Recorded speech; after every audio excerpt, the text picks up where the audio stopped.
Voyez ce chiffre éloquent, 76% des actifs français, soit 3 sur 4, utilisent une voiture dans le cadre de leur trajet domicile-travail. Et ces trajets se font souvent seuls.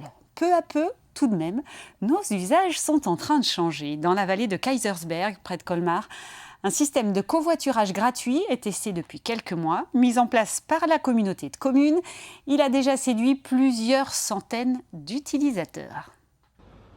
Ce matin, Idriss a décidé de laisser la voiture au garage et pour descendre la vallée, il fait confiance à son application Covoit ici. Alors là, je lance l'application sur mon téléphone que j'ai installée. Je mets où est-ce que je veux aller. Je sélectionne le nombre de passagers. Là, je suis tout seul. Donc je valide mon trajet et j'attends qu'un conducteur arrive.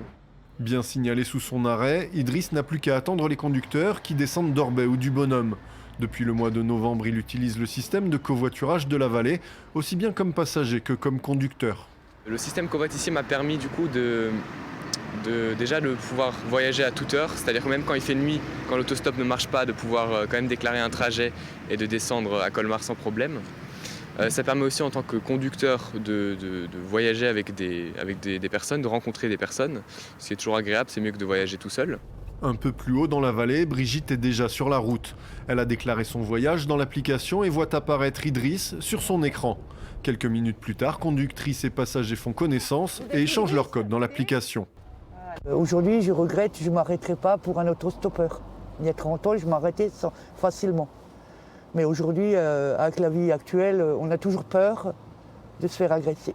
Avec son axe unique qui débouche sur Colmar et ses 15 000 véhicules quotidiens, la vallée de Kaysersberg se prête bien à ce système. En partageant les voitures, on a plus de monde dans chaque voiture et donc moins de voitures au final et on allège la circulation et donc moins de congestion, moins de bruit, moins de pollution, pour une meilleure qualité de vie pour tout le monde. Le service est gratuit et rapporte 1 euro par passager au conducteur, un coût pris en charge par la communauté de communes pour laquelle cela revient moins cher qu'une ligne de bus. Alors, cette ligne de covoiturage a été mise en place par une entreprise solidaire d'utilité sociale qui se nomme Ecov. En partenariat avec les collectivités locales, elle a déjà développé 50 lignes en France, en territoire rural ou périurbain. Et ce qui fait le succès de ce service, c'est que le conducteur conserve sa liberté. Le passager, quant à lui, est sûr d'arriver à l'heure.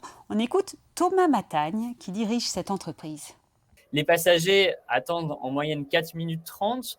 On leur garantit qu'ils partent en moins de 20 minutes, c'est-à-dire qu'on envoie un conducteur professionnel, un taxi ou un VTC, pour que les personnes partent en 20 minutes s'il n'y a pas de conducteur. Mais ça concerne qu'une fraction très minime du nombre de passagers qui se déplacent. Mais à la fin, les gens sont sûrs de pouvoir se déplacer. Ils sont certains d'avoir un service de qualité qui leur permet de partir le matin, qui leur permet de revenir le soir et donc de ne plus avoir à forcément utiliser leur voiture, ou en tout cas pas systématiquement.